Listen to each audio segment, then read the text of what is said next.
I'm Tom Smith, and welcome to the behind-the-scenes look of the Lost Scene 3 Covert Operations, which was made in March 2012 through May 2012, and was released in June of 2012. Well, originally, The Lost Scene 3 was not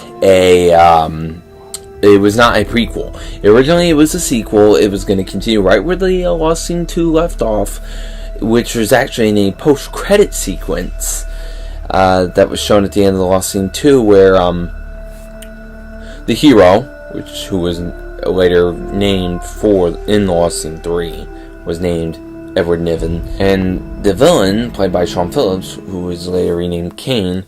There was this whole sequence of the hero shooting it, and then he grabs some documents and find out somehow in this whole thing, Vin from Hayden and Brock Zeke's Vin movie and also ongoing series with that character was involved, because we were going to have a crossover film with the Zeke boys in 2011, but plans fell through, so Lost Scene 3 was kind of shelved until Roger Scott suggested the idea of a prequel. In fact, he gave me a script, though most of it was not used, as it was going to be he had the idea of a direct prequel, which leads into The Lost Scene, the first movie. But I was like, no, I don't want to do that, because The Lost Scene is supposed to be another movie. I'd be making a movie about a movie. It's kind of confusing. I didn't really want to do that, plus the fact that we didn't have any snow. We would have had to have snow again, and we didn't. So that idea was out, and we decided to go with a different direction, but we still took the prequel idea and a few ideas from the script and kind of wrote our own. And I wrote The Lost Scene 3 Covert Operations, to be followed by The Lost Scene 4 Retribution, which would continue the story from where 2 left off. So I took the idea, that we get to see more of the development between Sean's character, Thompson, who was given the first name Eric, in Lost Scene 1, and Edward Niven, the hero. Lost Scene 1 showed their relationship and how they were good friends until he betrayed him. And also I got to show the character of Jones, who was mentioned. He was given the name Timothy Jones, played by Matthew Copeland. We were able to see a little bit about how the 3 of them were actually a tight-knit unit until, at the end of this movie, Thompson fakes his death, which was mentioned briefly in the Lost Scene, and just so he could go over to the other side. That was mostly what the whole plot of this movie was showing how Eric faked his death and then betrayed him later on in the Lost Scene. So we're trying to set up things of how things got to the way they were in the Lost Scene 1, and then led on into the events of the Lost Scene 2. Because there's a mentioning of the events between 1 and 2. There was this mission in Tehran, it blew up, and the op blew up, and so he was given this whole mission to get a pardon so he wouldn't be court-martialed. And there's this, that created his rogue element, show how he became such a rogue. I mean, he was already kind of that way from the war, but I mean, he just went further than that. As the story progressed, how he learned from certain dialogue in the movie, you can see how he learned to trust only himself. And that's really where we're trying to go with the story, was establish how he became the way he was, and how all the characters got to where they were in the Lost Scene 1. And also set up the final conclusion in the Lost Scene 4, which was originally going to be 3's storyline. There were a lot of good scenes in this movie, though, that I really enjoyed making. The gun range scene was one. I forget to fire real guns. It was my first time firing a gun, which was a lot of fun. and, you know, we got some good sounds. I mean, it was pretty noisy, but dubbing it would have required a lot of work, so I was like, you know, you can hear most of what they're saying, so it is supposed to be loud. This is the way it is, so I just left it that way.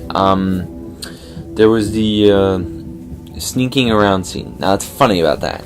In the script, it is 4 lines just talking about them sneaking around. They get into the base, they get the information, they get out, and it's like 1 line of dialogue mentioned in the script. It's the shortest scene in the script. But in the movie, it's the longest scene. Scene 7, where they sneak around the base. That ended up being the longest scene in the movie. It's funny how it all works out, because all I wrote down was they sneak around, and this became the whole sequence. Well, this was the point of the movie, you know, Covert Operations. I wanted to show off that they were doing covert operations. The really awesome fight scene at the end, which was a lot of fun with Garrett Pratt playing Livingston. It was nice having new cast members, since we had Garrett Pratt, we had Matthew Copeland, we had Katie Hoy, and we also had Adam Bierking and Tony Nochim. We had a lot of fun. There's so much footage of us, you know, working at it. We did a lot of different effects. Most of it was actually pretty simple. I mean, gunshot effects, muzzle flashes are actually quite simple, to be honest. It's just, with full auto fire, it can be a bit tedious, repeating over and over, but Adobe After Effects is brilliant. Just go on Freddie Wong's channel, Freddie W2, or Corridor Digital's channel, or their secondary channel, Sam and Nico. Basically, watch their tutorial videos. That's how I learned to do all the visual effects that I've done in our film.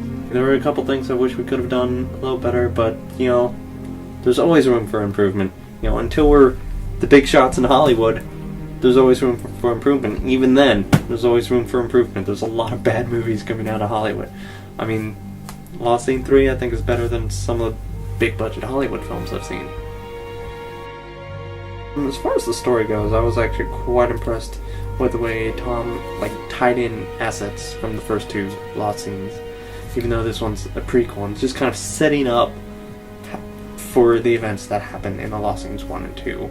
And it was really clever, because the first 2 Lost Scene movies were just kind of thrown together. Just, you know, we had some extra time. A project of ours got cancelled, so we just alright, hey, you know, snow on the ground, let's go film something in the snow.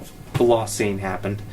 Then the Lost Scene 2 is just well, we had a project canceled, we're bored, we got couple people together in a day worth filming, let's go make something, and that turned into the Lost Scene 2. Just kind of very little planning. We kind of thought it out, I don't know, maybe a week ahead of time, but just kind of something we threw out there. And then with the Lost Scene 3, we actually planned it together a little better. We figured out what we wanted to do with the story so we could have it tie in with the other 2 films, because it is a prequel, just kind of setting up the events that happened. And the way we were able to do that, despite the fact that the other 2 movies were basically filmed on a whim with no script whatsoever, just a basic idea of what we wanted to do, was brilliant. Okay, filming for the Lost Scene 3 is now complete. We are done.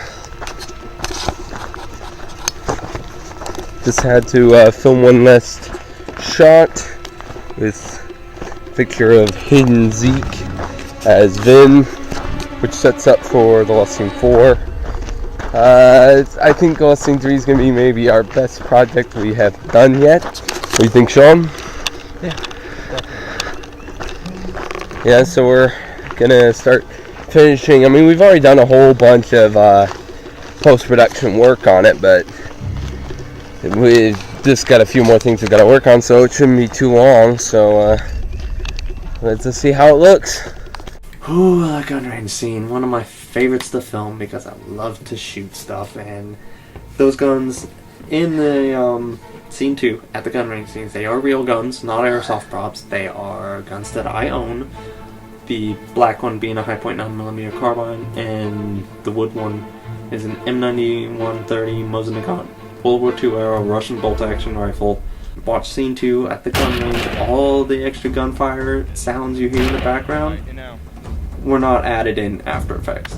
It was surprisingly busy at the gun range that day, so all the gunfire sounds you hear in the background are all real guns, which is why I think the audio is perfect on that one. And Tom's decision to not put any music in that scene at all, so you can emphasize on the sounds of all the other gunfire going on around us. Brilliant. Love it. Take care of us. Let's go. I'm Batman. Sean did a great job with this whole cloning thing, where we actually ran out. We didn't have a lot of people because the people couldn't show up. So we were like, okay. So we had this whole cloning thing that we did. It was really cool. The visual effects, I think, were improving in this film. Sound effects I was finding better sound effect files. Everything about this movie improved. And it was also our first movie project using the new audio recorder, which made things sound so much better. Plus, we have no longer had the orange tips on the guns. Well, we have just finished recording a scene for the end credits. So if you're watching this behind the scenes and you're wondering what are we talking about, watch the full end credits and see what happens after the credits are over. This is a small little sequence. Doesn't really lead up to anything. It's just really cool. It doesn't really affect much of The Lost Scene 4. Except the fact that he's gathering more information from people that are trying to kill him, and the guard this time was played by Mr. Deaking. Yeah, buddy.